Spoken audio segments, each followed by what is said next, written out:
저는 60대 초반의 여성이고 슬아에 아들 한 명이 있습니다. 남편은 공무원으로 평생을 성실하게 일한 사람이었는데 10여 년 전 암으로 먼저 세상을 떠났어요. 경제적으로 넉넉한 형편은 아니었어서 저는 남편 사후 옷 수선집을 운영하며 밤에는 봉제 공장 아르바이트까지 뛰면서 나름 억척스럽게 하나 있는 아들놈을 키워냈죠. 그런 아들이 장가를 가게 됐으니 그날은 결혼식 당일부터 감개무량하고 기분이 좋은 게 사실이었습니다. 엄마, 오늘 안 오시기로 약속하신 거예요. 이렇게 좋은 날 웃기도 바쁜데 뭐하러 울어. 너나 축가 듣다가 안 울게 조심해라. 엄마도 참. 근데 여태 혜미가 식장에 도착을 안 하네요. 신부들은 원래 화장하고 머리도 하는데 시간이 오래 걸리는 법이다. 아직 시간도 넉넉한데 너무 재촉하지 마. 처음엔 며느리가 신부 화장이 더뎌져서 조금 늦나 생각을 했더랍니다. 그런데 예식 시간이 거의 다 와가는데도 며느리가 도착할 생각을 안 하는 거예요. 태성아, 너 혜미한테 전화해 봤니? 전화했는데 전화가 안 돼요, 엄마. 뭐라고? 혜미가 전화를 안 받아? 뭔가 이상하다 싶었지만 설마 결혼식 당일날 무슨 일이 있으랴 싶어 일단 기다렸습니다. 그런데 예식 시간을 10분 넘겼을 때까지도 식장에 모습을 나타내지 않는 며느리였어요. 그때 비로소 뭔가 잘못됐나 싶은 강한 예감이 들기 시작하더군요. 아니, 시작할 시간 됐는데 신부가 안 보여? 아직 식장에 신부가 도착도 안 했다고 지금 수근거리던데? 오다가 뭐 사고라도 난 거 아니오? 저는 다급한 마음에 며느리가 신부 화장을 받기로 한 미용실을 수소문해서 전화를 걸어보았습니다. 오늘 신부 화장 받기로 한 나혜미 신부 시어머니인데요. 신부가 도착 시간이 한참 지나도 아직 오질 않아서 어떻게 된 건가 하고요. 네? 나혜미 신부요? 나혜미 씨, 어제 저희 샵으로 전화가 와서 오늘 신부 화장 예약 캔슬하셨는데요? 뭐라고요? 미용실 예약을 캔슬했다고요? 네, 저희 샵 측에서도 엄청 황당했어요. 하루 전에 전화 와서 신부 화장이랑 머리 손질 모두 캔슬한다고 하셔서요. 전화를 끊고 밀려오는 당혹감과 불길함을 겨우 누르고 있는데 아들이 헐레벌떡 저에게 달려와 소리치는 겁니다. 엄마, 큰일 났어요. 대체 무슨 일이야? 엄마, 혜미한테서 연락이 왔는데 오늘 결혼식장에 못 오겠대요. 뭐? 신부가 결혼식 당일날 식장에를 못 온다니? 무슨 사고라도 난 거니? 그게 아니라 저랑 결혼할 마음이 없어졌대요. 아니, 하루아침에 변심을 했단 말이야?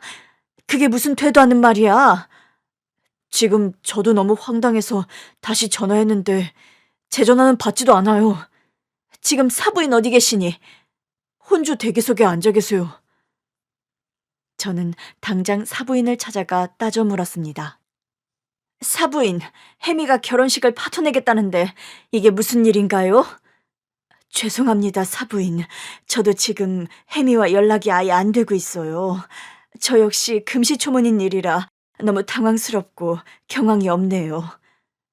제가 따지자 어쩔 줄 몰라 하며 그런 대답을 하는 사부인이었어요.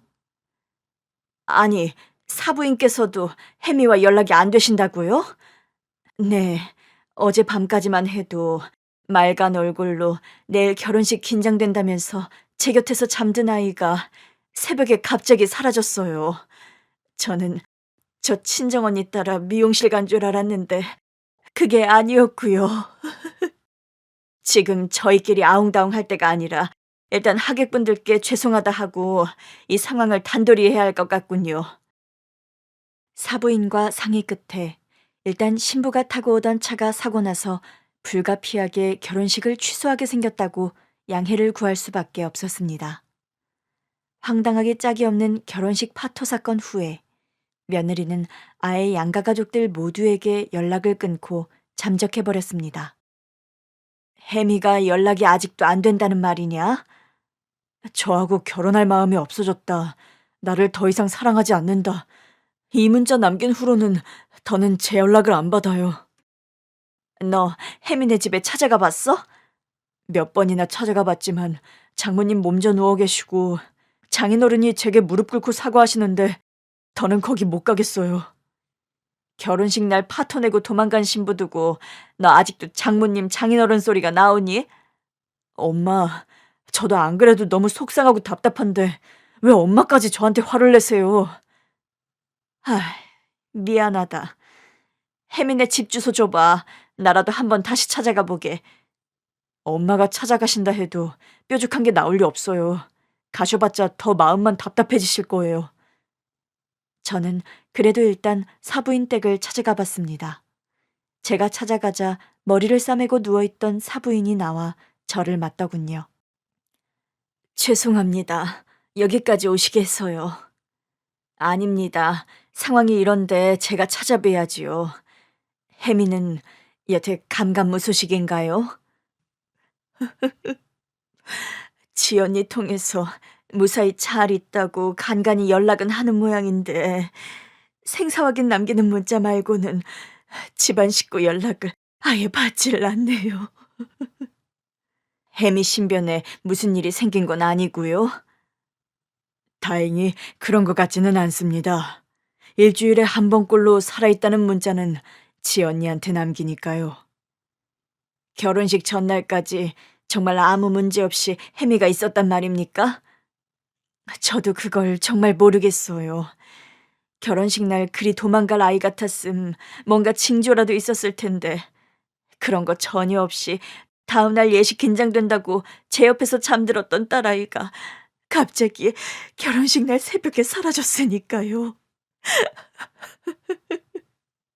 경찰서는 살아있다는 연락이 오는 상황에서는 가출도 실종신고도 받아줄 수 없다고 해서 저희도 너무 황망하고 난감한 상황입니다. 이런 큰일을 두고 폐를 끼쳐서 제가 면목이 없습니다, 사부인.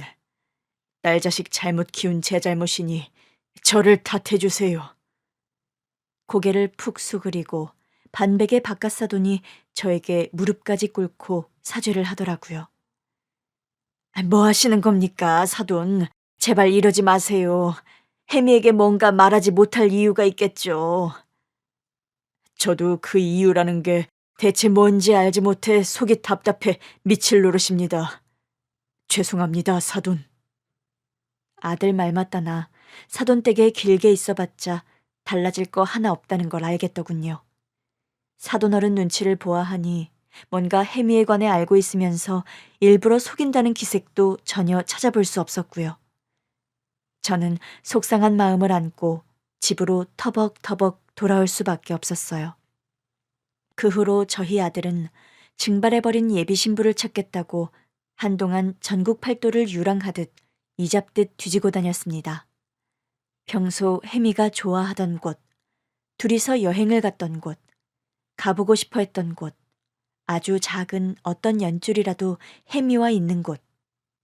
그런 곳들을 속속들이 찾아다니며 혜미의 행방을 쫓았지만 며느리를 찾는 일은 불가능했습니다. 한동안 아들 녀석의 연락조차 받지 않던 며느리가 어느 날은 아들 전화를 받은 모양이더라고요. 저는 하필 그날 한밤중에 잠에서 깬 나머지 화장실에 가다가 아들 녀석이 방에서 하는 통화를 그대로 듣고 말았어요. 혜미야, 너 대체 어디야? 제발 너 있는 곳 어딘지만 말해주라. 어? 나 있는 데는 알아서 뭐하게. 우리가 끝내더라도 일단 만나서 얘기해야 할 거 아니니. 태성 씨랑 나랑 끝난 마당에 만나서 뭐하게? 무슨 말을 그렇게 차갑게 하니? 우리가 이렇게 문자 하나, 톡 하나로 끝낼 사이야? 남자, 여자 사귀다 헤어지면 남보다 못한 거야. 태성 씨, 나 다른 남자 생겼어. 뭐라고? 너 그거 거짓말이지? 아니, 진짜야. 나 결혼식 날 받아놓고 다른 남자에게 눈이 돌아 한마디로 사랑의 도피행각 중이라고. 네가 그럴 리 없어. 너 도대체 무슨 일이야, 혜미야. 다른 남자 생겼다는데 왜 말귀를 못 알아먹니?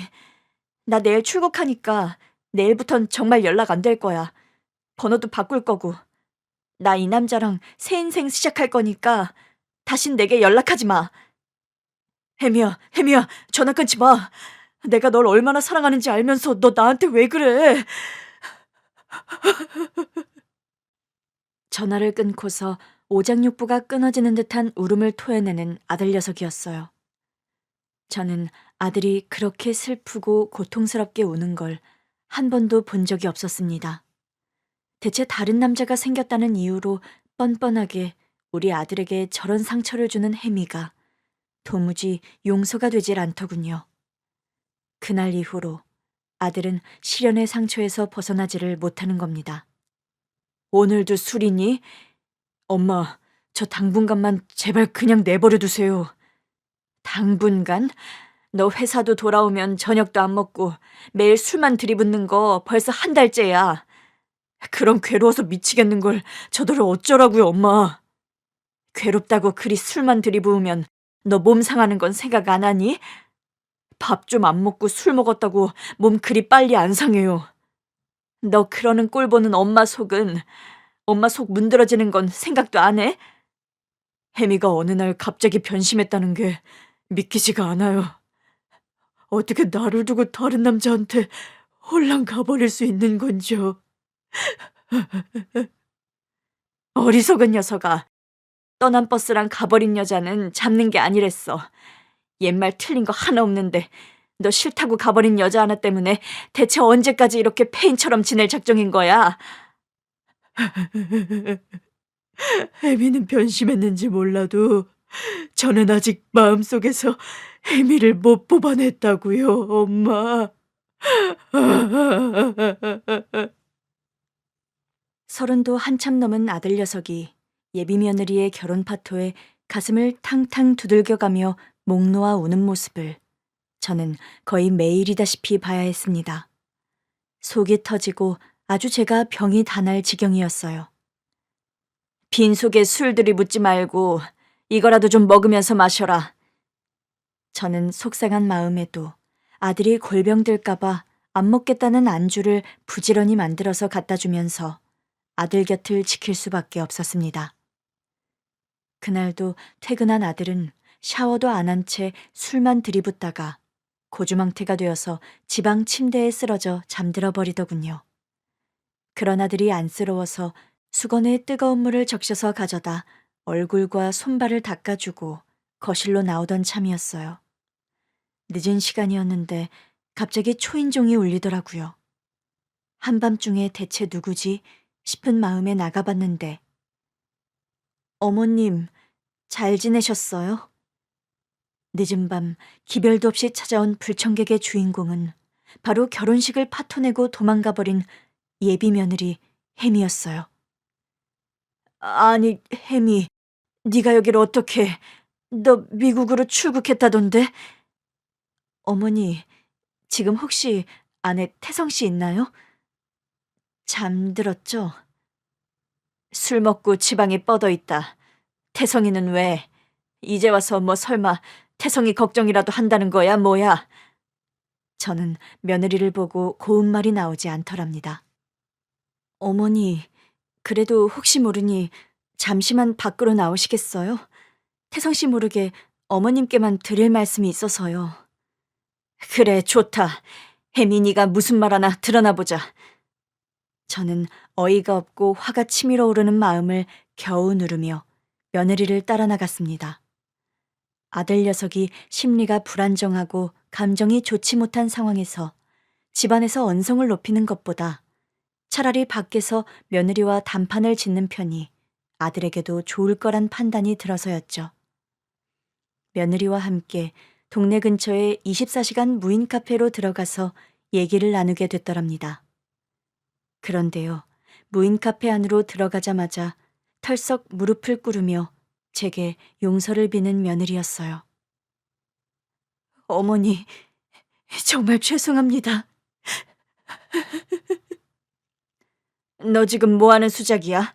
이제 와서 네가 이런다고 달라질 게 뭐 있니? 뭐라고 저를 욕하셔도 할 말 없어요. 그렇지만 어머님께서 저를 믿고 예뻐해 주신 기억이 있어서 제가 차마 어머님께는 진실을 말씀드려야 할 것 같아서 오늘 큰맘 먹고 찾아온 겁니다. 진실이라니. 대체 내가 모르는 진실이 뭔데? 일단 제가 드리는 말씀 절대로 형석 씨에게는 전하지 않는다는 약속부터 해주세요. 알았다. 그리 할 테니 말을 해봐. 저 사실은 결혼식 날 전까지 고민을 무척 많이 했어요. 그런데 아무리 생각해도 암 환자의 몸으로 결혼을 한다는 건 모두에게 피해를 끼치는 일이란 결론을 내렸습니다. 뭐? 암이라니. 네가 암에 걸렸다는 소리를 지금 하는 거야? 네, 어머니. 결혼식 앞두고 한 2주 전인가? 갑자기 배가 아프고 소화가 안 돼서 병원을 갔었어요. 그런데 저는 큰일 앞두고 긴장해서 신경성 위염이 도졌나 싶었는데 그게 아니라 대장암 2기 판정이 나왔고요. 뭐라고? 그게 정말이야? 세상에, 어떻게 이런... 의사 말이 제가 나이가 젊고 위치가 안 좋다 보니까 예후를 좋게 말 못하겠다고 하더라고요.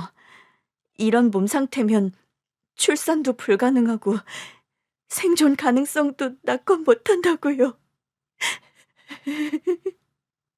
마른 하늘에 날벼락도 정도 것이어야지. 대체 왜 이런 변고가... 혜민이 부모님들은 아시니? 너 아픈 거? 아직 부모님께도 말씀 못 드렸어요. 이런 큰일을 부모님께 말씀도 안 드리면 어쩌자는 거야? 결혼식 전날까지도 전 태성 씨와 결혼해야 마느냐 가지고 고민이 많았어요. 결혼식 며칠 전까지도 다른 병원 돌아다니며 혹시나 오진이 아닐까 재검받느라 정신없었고요. 다른 병원서는 뭐라고 그러던. 다 소견은 같았어요. 결혼식 전날까지 고민하다가 이런 몸으로 식장 들어서는 건 아닌 것 같아서 제가 따로 파토냈어요, 어머님. 그런 말을 털어놓더니 오열하는 며느리였습니다. 저는 너무 충격을 먹고 놀라서 한동안 아무 말도 하지 못할 정도였어요. 그러나 곧 모두에게 욕을 먹으면서까지 그런 결정을 내릴 수밖에 없었던 며느리의 심정이 어땠을까 생각하니 또 마음이 너무 아팠습니다. 혜미, 너 그래서 불어 결혼식 당일날 파토를 냈다는 거야? 네, 어머님. 조금만 시간 여유가 있었더라면 그런 식으로 여러 사람 고생은 안 시켰을 텐데. 죄송해요. 아니다.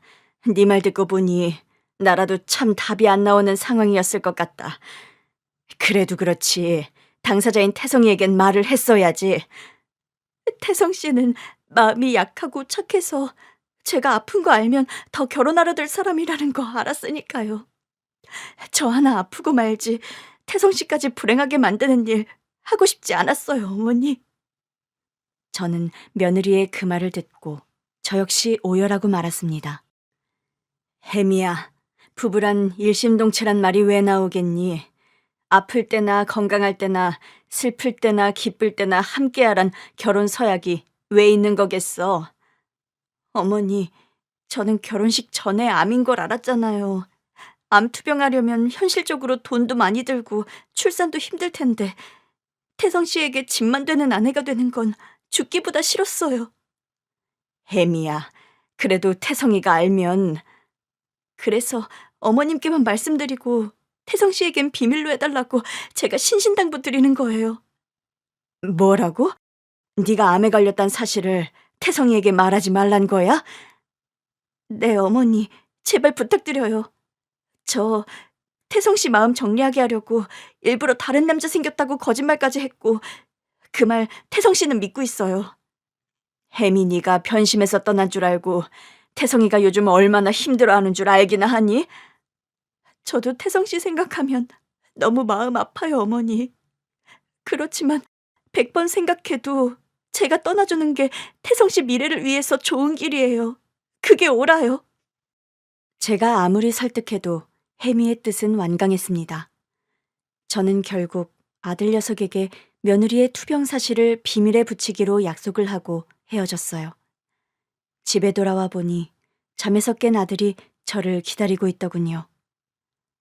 엄마, 이 시간에 어딜 나갔다 오세요? 어, 잠이 좀 안 와서 동네 한 바퀴 돌고 오는 길이야. 위험하게 이런 시간엔 산책하지 마세요. 알았다, 태송아. 네, 엄마. 아니다, 너도 내일부터는 술 좀 줄이라고 이 녀석아. 알겠어요, 엄마. 걱정시켜드려서 죄송해요.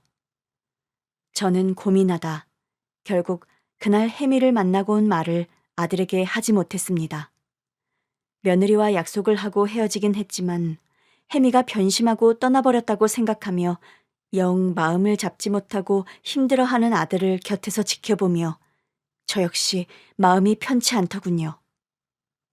정신 차리겠다더니 또 술이니? 오늘까지만 마실게요. 너 그 말한 거 벌써 몇 번째인 줄 알아? 술 마시면 그래도 마음 갑갑하고 괴로운 게 좀 누그러져요. 그래서 그래요. 저 요즘 진짜 죽기 살기로 맨정신으로 버티고 회사 나가고 그런다고요. 괴롭다는 듯 말하면서 그날도 어김없이 소주잔을 기울이는 아들이었습니다. 너 혜미가 변심한 거 아니면 정신 차릴래? 그게 무슨 말씀이세요? 태성아, 실은 전 말을 하려다가 또 막상 한참 고민이 되더군요. 사실을 말하자니 혜미와 한 약속이 마음에 걸리는 게 사실이었습니다. 무슨 말을 하려다 마세요. 넌 혜미 말고는 다른 여자 눈에 안 들어올 것 같니? 그럴 여자 같으니까 제가 결혼도 결심했던 거죠. 엄마 아시잖아요. 저 혜미 이전에 다른 여자들 만나봤지만 결혼까지 결심한 여자 없었던 거요. 원래 제가 비혼주의이기도 했고요. 너 싫다고 가버린 혜미가 여태 그리 좋아? 머리론 날 배신하고 떠난 여자다 정리가 되는데 마음으론 아직도요. 바보 같죠, 제가? 그런 말을 하면서 소주를 삼키는 아들의 눈가가 또 시큰하게 붉어져 있더라고요.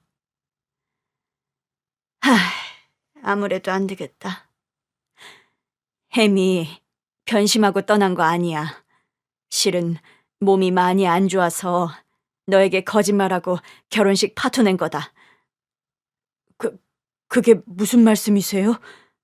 혜미가 아프단 말씀이세요? 그래, 나도 며칠 전에야 알았어. 한밤중에 혜미가 날 찾아왔더라. 그런데 왜 전 몰랐죠? 그날 넌 술에 취해 잠들어 있었고 혜미가 너에겐 절대 비밀로 해달라고 하도 부탁하며 밖에서 만났으니까. 엄마, 혜미가 대체 어디가 아프단 거예요? 심각해요? 일단 놀라지 말고 잘 들어. 혜미 암이란다. 대장암 2기. 뭐라고요? 암이요? 그래. 결혼식 얼마 전에야 알았고 그래서 고민하다 결혼식장에 안 나타난 거고. 아니, 그런 일이 있으면서 걔는 왜 내게 이런 방구 말을 안 했대요? 너 걱정시키기 싫고 결혼해서 너에게 짐 되기 싫었단다. 무슨 그런 바보 같은 말이 다 있어요. 그럼 다른 남자가 생겼다는 둥, 미국으로 출국한다는 둥 다 거짓말인 거잖아요. 너 단념시키려고 한 거짓말이야. 전 그런 줄도 모르고 혜미 원망만 했는데 나쁜 년이라고요. 너 혜미 암이라는데 정말 자신 있니? 자신이라뇨? 암 투병하는 와이프 신부로 맞을 자신 있냐는 거야. 엄마, 혜미가 아픈데 당연히 제가 더 남편으로 옆에서 지켜줘야죠. 그럼 긴 말할 것 없겠구나. 너 이제 그만 징징거리고 혜미한테 가봐. 혜미 연락처 엄마는 아세요? 이거 바뀐 새 번호야. 전화하고 가봐라. 아들은 며느리에게 전화를 하더니 당장 집 밖으로 뛰쳐나갔습니다. 두어 시간 후 혜미를 데리고 집으로 같이 온 아들이었어요. 둘이서 같이 오니? 드릴 말씀이 있어서요. 무슨 말인데 그래? 저랑 햄이 다시 처음부터 시작하기로 했어요. 결혼식 그냥 예정대로 진행하려고요. 그래, 잘 생각했다. 햄이야, 내가 너랑 결혼하는 건 아니지만 최선을 다해 도울게. 너도 완치를 해라. 그리고 결혼식 꼭 다시 올려. 어머니, 감사하고 죄송합니다. 진작에 우리에게 털어놓았으면 좋았을걸. 저는 눈물을 쏟는 며느리를 꼭 안아주었더랍니다. 사실 며느리의 건강 상태는 심각했습니다. 대장암 2기에서 3기로 넘어가는 중이었고 암의 위치가 아주 애매하고 위험한 곳인데다 다른 장기로 전이가 시작된 상태였죠. 엄마, 아무래도 햄이 치료를 위해서 미국을 다녀와야 할 것 같아요. 미국까지 암 치료를 하러 간다고? 혜미가 걸린 암이 수술도 그렇고 항암 치료도 그렇고 변수가 많이 작용해서 그 분야 명의가 미국 병원에 있다는데 거기서 수술받고 치료를 제대로 받아봐야 할 것 같아서요. 미국 가서 치료받으려면 돈이 많이 들 텐데 안 그래도 치료비가 제일 걱정이에요. 돈이 얼마나 든다고 하더냐? 아, 못해도 억소리 나게 될 것 같은데 어떻게든 마련해봐야죠. 며느리의 암 치료에 드는 비용은 최소한으로 견적을 내봐도 3억 원이 넘게 나왔습니다. 미국 병원에서 치료받는 비용이 무척 비쌌던 겁니다. 그런데 그 병원이 암 치료로 유명하고 또 그 명이라는 의사가 젊은 암 환자들을 잘 살려내기로 유명한 사람이라고 하더라고요. 며느리 친정에서 1억 원을 마련했고 남은 2억 원은 제가 집을 담보로 대출받아 마련을 해주었습니다. 남편 살아생전 저와 남편이 평생에 걸쳐 모은 유일한 재산이 달랑 집 한 채라 그런 큰 돈을 마련할 방법이 그 방법밖에는 없더군요. 어머니, 저를 위해서 이렇게 큰 돈을... 너무 송구해서 뭐라 말씀드려야 할지 모르겠어요. 네 목숨 살리는데 필요한 돈인데 너도 그런 소리 마라. 어머님, 아버님이 평생 얼마나 힘들게 마련한 집인지 제가 태성 씨에게 다 들어 알고 있어요. 돈이야 다들 어렵게 벌지. 쉽게 버는 사람이 어디 있다든. 그래도 돈은 다시 벌지만 사람 목숨은 2번 못 구하는 거니 너는 아무 생각 말고 치료에 전념하렴. 저 어떻게든 이를 악물고 꼭 낫겠습니다, 어머니. 그럼 그래야지. 혜미야, 호랑이 굴에 잡혀가도 정신만 번쩍 차리면 산다지 않니? 세상사 아무리 힘들고 답이 안 나올 것 같은 일도 다 마음먹기 나름이란다. 혜미, 너는 꼭 건강해질 수 있어. 내가 매일 기도하마. 감사해요. 정말 감사해요, 어머니. 며느리와 아들이 치료를 위해 미국으로 건너갈 때 양가 식구들이 모두 나와 눈물의 마중을 했더랍니다. 며느리의 친정 어머니도 병간호를 위해 함께 미국행을 택하셨죠. 사부인, 저희 딸 병원비 마련하신다고 집까지 담보로 대출 받으셨다니 제가 면목이 없습니다. 한두 푼 드는 일이 아닌데 십시일반 서로 도와야죠.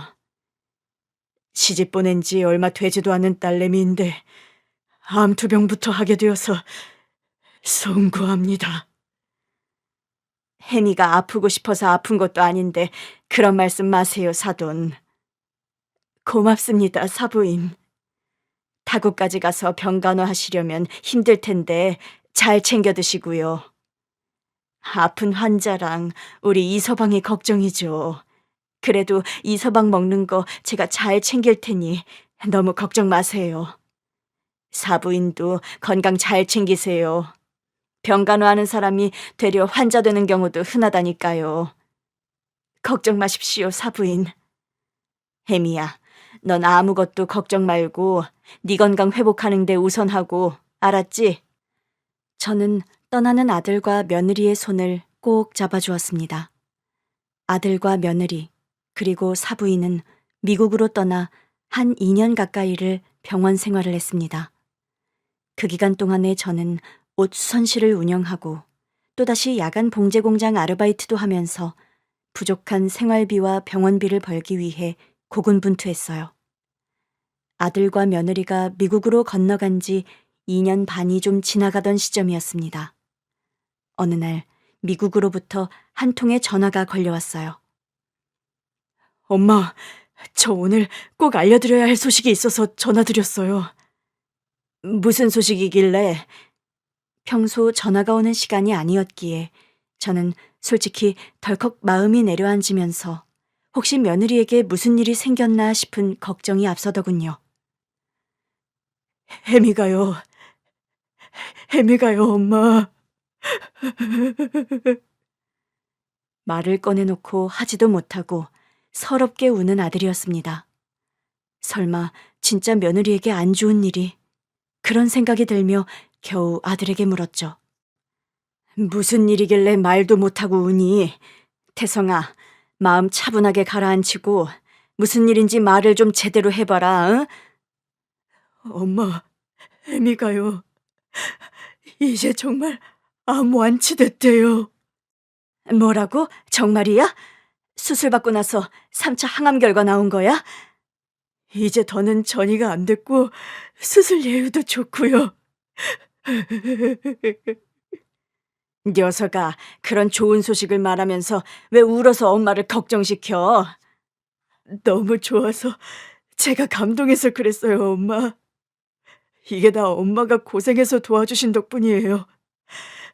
이제 귀국해서 저랑 혜미가 엄마 호강시켜 드릴게요. 어머니, 정말 감사해요. 저 이제 건강해졌대요. 이거 다 어머니 덕분이에요. 며느리도 전화를 바꿔서 제게 그런 말을 하면서 펑펑 우는 겁니다. 저 역시 전화를 끊고도 한참 오열을 하고 말았죠. 암 완치 판정을 받은 며느리는 얼마 후에 아들과 사부인과 함께 귀국을 했습니다. 엄마, 저희 신혼집 구하는 대신 엄마랑 같이 합가해서 살려고 하는데 어떠세요? 나야 좋지만 혜미가 불편하지 않겠니? 엄마, 합가 제안은 혜미가 먼저 한 거예요. 어머니, 저 이제 건강해졌으니까 어머니 모시고 살면서 효도하고 갚아드리려고요. 아이고, 네 말이 벌써 효도다. 그리고 암 환자는 완치해도 방심하면 안 된다. 같이 살면서 혜미 너 먹을 거나 식단 내가 신경 써줄 수 있으면 더 좋은 일일 것 같긴 하구나. 어머니, 그런 말씀 마세요. 식사는 제가 차려야죠. 아니야, 너 몸 회복된 지 얼마나 됐다고. 나았다고 마음 놓지 말고 평생을 건강관리 신경 써야 돼. 그렇게 저는 아들, 며느리와 합가를 해서 같이 살게 됐습니다. 아들은 긴 휴직 끝에 다시 무사히 회사에 복직을 해서 다니게 됐고, 의상 디자인을 전공한 며느리는 이참에 자기 가게를 오픈하겠다고 나서더군요.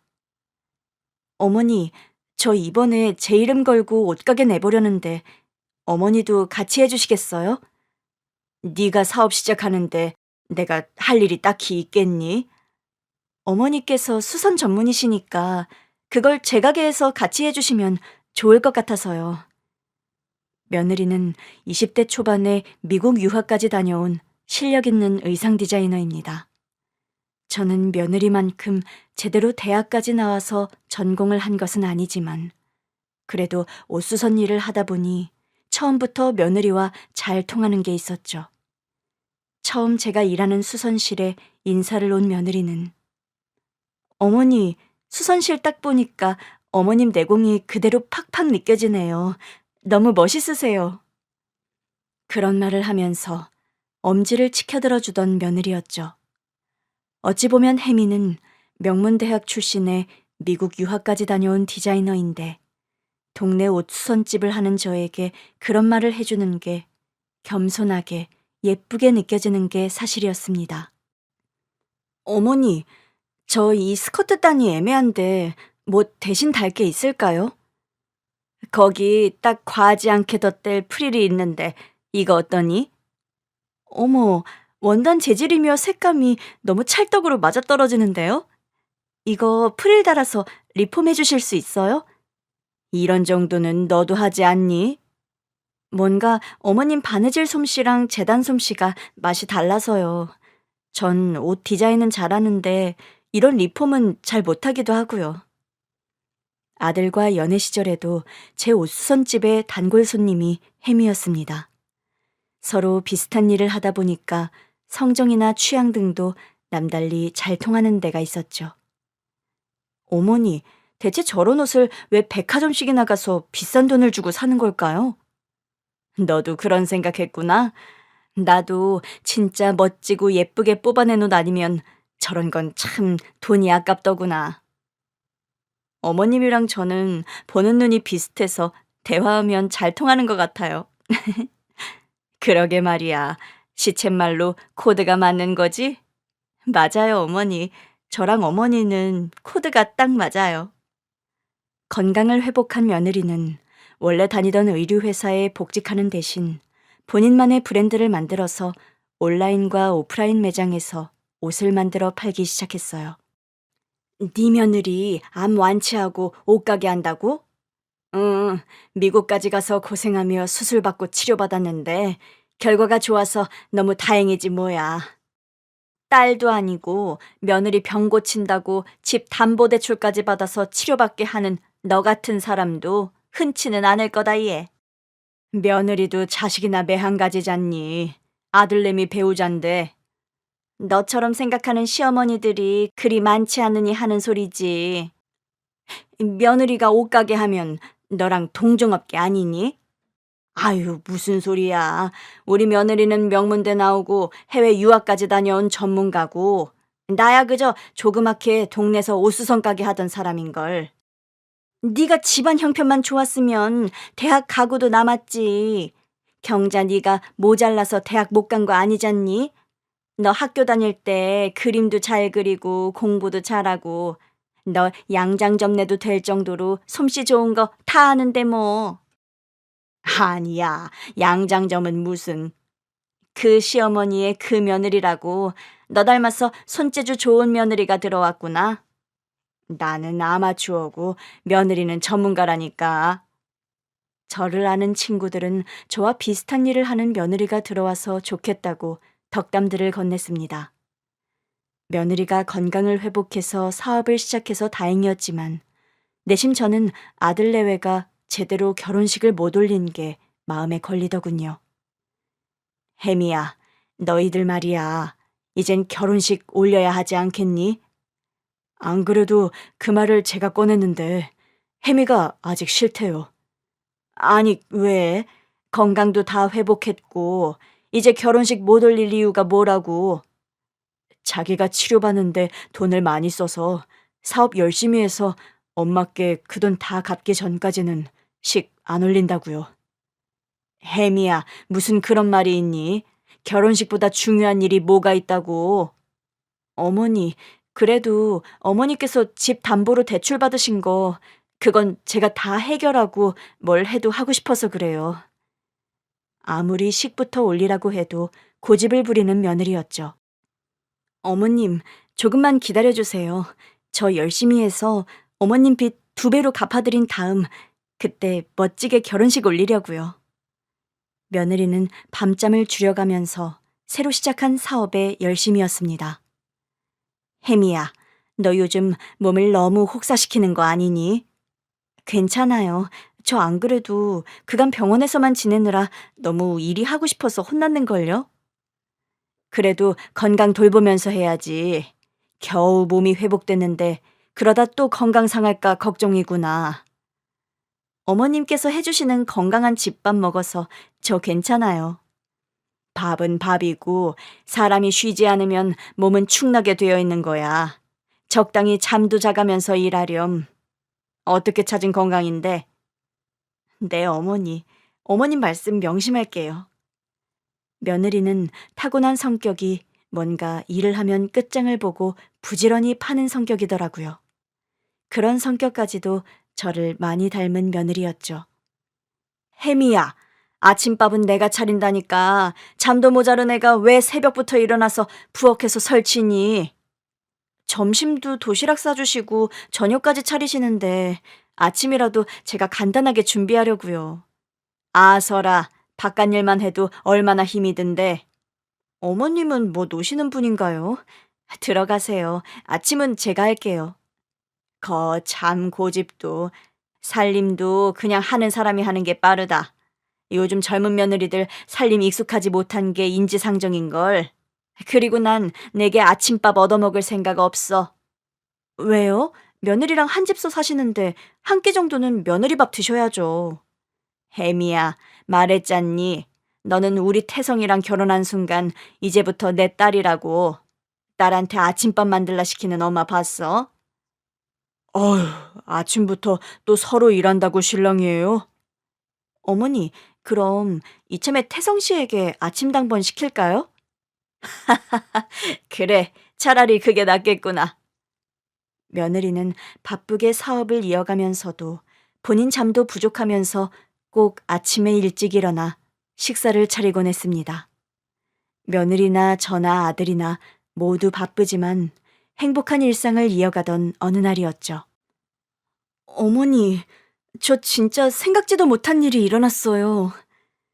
갑자기 예정에 없던 이른 퇴근을 한 며느리가 넋이 나간 얼굴로 들어오며 그런 말을 하는 겁니다. 저는 또 며느리가 하는 사업에 무슨 문제가 생겼나 싶어서 덜컥 겁이 나더군요. 무슨 일인데 그래? 퇴근까지 일찍 한 거 보면 회사에 무슨 일이라도 생겼니? 아니요. 회사 일은 요즘 아주 잘 굴러가요. 문제는 그게 아니라요. 대체 무슨 일인데 그래? 어머니, 저 임신한 것 같아요. 뭐라고? 병원에서 너 임신은 힘들 거라고 하지 않았니? 그런데 제가 임신을 해서 저도 지금 당최 믿기지가 않아서요. 병원은 가봤어? 확실한 거니? 실은 아침에 테스트기에 보고 두 줄이 나왔는데 태성 씨에게도 말은 안 했어요. 혹시나 아니면 실망할까 봐서요. 그런데 진짜든? 네. 점심시간에 잠깐 시간 내서 산부인과 다녀왔는데 임신이 맞대요, 어머니. 감격해서 오열을 터뜨리는 며느리였습니다. 사실요, 며느리가 긴 시간 동안 암투병을 하면서 임신은 마음속으로 포기를 했더랍니다. 병원에서 의사도 불임 가능성을 두고 치료를 시작했었고, 임신은커녕 며느리가 건강하게 살아만 나게 해달라고 기도를 하던 형편이라 암 완치에 이어서 임신까지 했다는 소식은 기적에 가까운 상황이었던 겁니다. 저와 며느리는 지난 힘든 투병의 시간들이 주마등처럼 떠올라서 한참을 끌어안고 울었습니다. 그러고 있는데 현관 비밀번호 누르는 소리가 나면서 아들이 들어오더라고요. 무슨 일이에요? 둘이 혹시 싸웠어요? 저와 며느리가 끌어안고 우는 걸 보고 그런 말을 대뜸하는 아들이었어요. 태성아, 네가 아빠가 된다는구나. 뭐라고요? 내가 아빠가 된다니. 설마 당신... 여보, 나 임신했대요. 임신 8주 차래. 아들도 눈물을 왈칵 흘리며 버선발로 달려오더라고요. 정말이야, 여보? 세상에 어떻게 이런 기적이 다 있냐? 나도 한참을 못 믿겠어서 넋이 나가 있었어요. 그날 저녁, 저와 며느리, 아들, 온 식구가 삼겹살 파티를 벌였답니다. 며느리는 무탈하게 임신기간을 거치고 건강한 사내 아이를 순산했어요. 엄마, 우리 아들이요. 돌아가신 아빠 붕어빵이에요. 그러게, 어찌 된 게 우리 첫 손주가 친할아버지를 똑 닮았구나. 신기하게도 먼저 세상을 떠난 저희 남편을 판에 박은 듯 닮은 손주 녀석이었습니다. 그 사람이 살아있다면 얼마나 기뻐했을까. 그런 생각이 들어 저 역시 마음이 애잔해지더군요. 사부인, 그간 정말 고생 많으셨어요. 우리 딸이 이렇게 건강을 회복해서 아들까지 낳는 날이 오다니 정말이지 꿈만 같습니다. 감사합니다, 사부인. 아니에요. 아이들이 제일 고생이 많았죠, 뭐. 저와 사부인은 돌아가며 며느리 산후조리와 신생아 육아를 돌봤습니다. 산후조리를 끝내고 다시 사업일에 열심히 매진하는 며느리였어요. 며느리가 시작한 의상실은 온라인과 오프라인 매장을 같이 운영했는데 입소문을 타고 옷이 세련되고 가격은 또 합리적이라는 호평을 받으며 매출이 나날이 늘기 시작했습니다. 덩달아 며느리 가게 옆에서 수선집을 운영하는 저의 매출도 같이 늘어나더라고요. 어머님, 오늘 바지 10벌이랑 재킷 20벌 수선 가능하세요? 얼마든지 콜이다. 어머님, 그럼 예쁘게 부탁드릴게요. 며느리 옷가게에서 들어오는 주문도 많았고 또 제 옷수선과 리폼 솜씨가 좋다는 소문이 나면서 멀리서도 찾아오는 손님들이 제법 생길 정도였습니다. 며느리는 사업이 잘 되면서 옷가게를 시작하고 4년 만에 제가 집을 담보로 대출받은 과거의 빚을 모두 청산해 주었어요. 혜미야, 내가 대출받은 금액보다 훨씬 많은 금액을 입금했구나. 너 뭔가 계산 잘못한 거 아니니?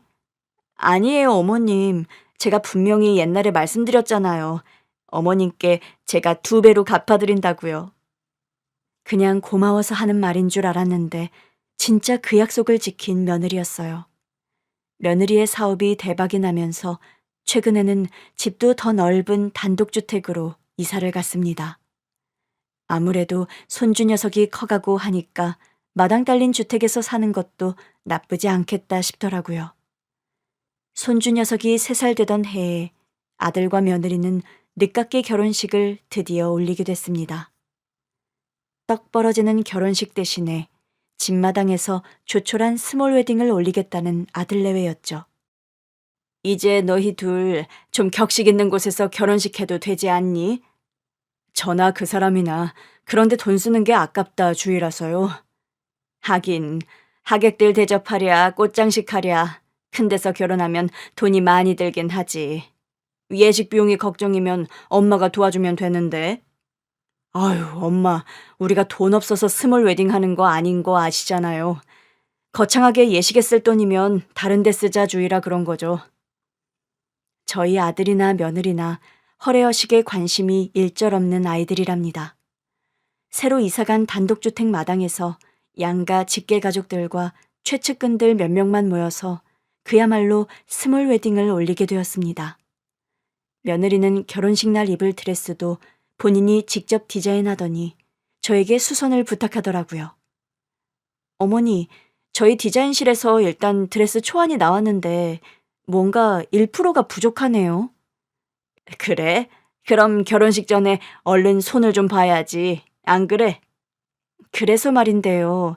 어머니께서 좀 다듬어 주시겠어요?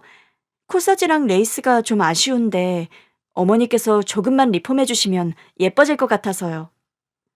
저는 며느리가 늦깎이 결혼식에 입는 웨딩드레스를 제가 손보게 되었다는 게 감개무량하더라고요.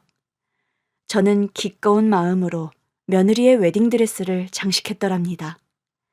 제가 이래봬도 옷수선 경력 30년이라 웨딩드레스 리폼이긴 했지만 그리 어려운 일은 아니었답니다. 다행히 며느리도 제가 리폼한 웨딩드레스를 무척 마음에 들어했고요. 뭔가 아쉬운 1%가 어머니 손길에 확 사라졌어요. 이제 진짜 제가 입어야 하는 웨딩드레스 같아요, 어머님. 결혼식 당일날 베일도 제가 매만져주고 부케도 꽃시장에 가서 며느리와 함께 골라 제가 직접 만들어 주었답니다. 따뜻한 봄볕이 내리쬐는 5월 하순의 어느 날, 아들과 며느리는 드디어 결혼식을 올리게 되었어요.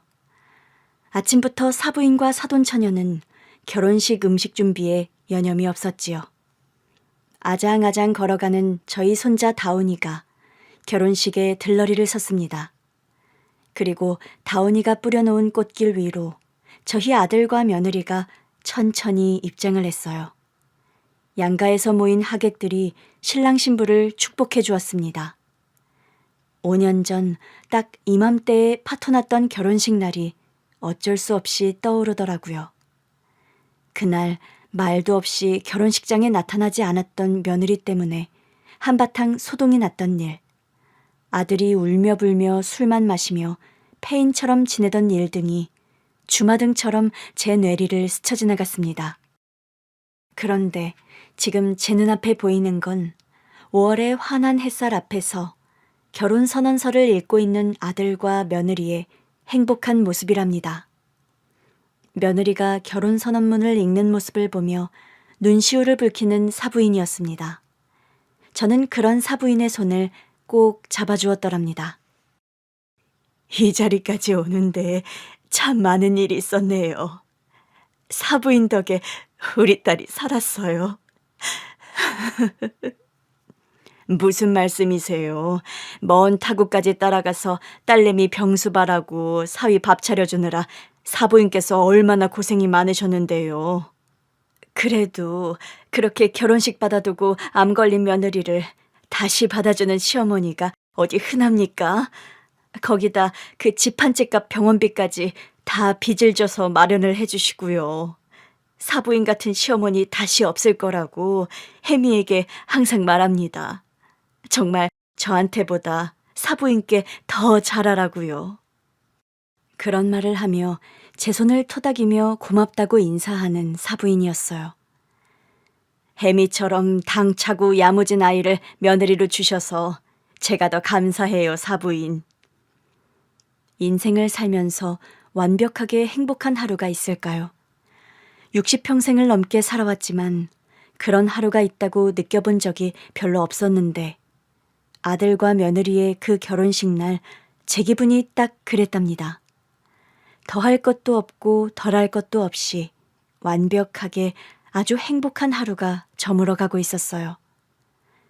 그날 아주 작은 오게티가 하나 있었다면 아마 그것은 먼저 세상을 떠나고 없는 남편의 부재였습니다. 살아생전 남편은 부성애가 남달리 강한 사람이었죠. 술, 담배도 하지 않고 일로 바쁘면서도 일주일에 서너 번은 꼭 운동도 빠뜨리지 않던 사람이었습니다. 당신 피곤한데 그렇게 운동하는 게 힘들지 않아요? 우리 태송이 장가갈 때까지는 적어도 건강하게 버텨야 하니까 내가 이약 물고 건강관리하는 거야. 그런 말을 하던 남편 음성이 귓가에 쟁쟁하더라고요.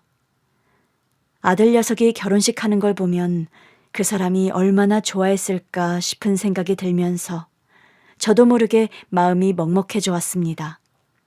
시큰한 눈가를 손수건으로 닦아내는데 아들이 다가오더군요. 엄마, 좋은 날 왜 오세요? 너무 좋고 행복해서 눈물이 나는구나. 엄마, 아빠 생각나세요? 기어이 제 마음을 읽고 그런 말을 하는 아들이었어요. 그러게 말이다. 말끝마다 너 장가갈 때까지 건강해야 한다고 그런 말 자주 하시던 양반이라서 말이야. 네 아빠가 그런 말 하시면서 운동도 참 평소에 부지런히 하셨잖니? 아빠가 저 하늘에서 다 보고 계시겠죠? 아마 그러실 거야. 아빠 돌아가시던 날도 오늘처럼 날씨는 화창하고 햇살이 좋았잖니? 저도 아빠처럼 우리 다온이에게 좋은 아빠가 될 수 있겠죠? 아장거리며 마당을 걸어다니는 손주 녀석을 보며 아들이 그런 말을 하더라고요. 부전자전이라는 말이 괜히 있겠니? 아들은 크면서 그 아버지를 그대로 닮아간단다. 너는 네 아버지를 닮아 다온이에게 더없이 좋은 아빠가 될 거야. 엄마, 저도 오늘따라 아버지 생각이 많이 나네요. 그런 말을 하면서 저를 꼭 끌어안아주는 아들 녀석이었습니다. 여기까지 오느라 태성이 너도 고생 많았다. 대견해 우리 아들. 엄마 도움 아니었음 모든 게 다 불가능했어요. 엄마는 저의 하늘이자 구세주세요. 해질녘 노을이 찬찬히 깔릴 때쯤 아들의 결혼식이 끝났습니다. 결혼식이 끝나고서도 한참 동안 마당에서 음식도 해먹고 샴페인도 마시며 가족 파티를 즐겼답니다.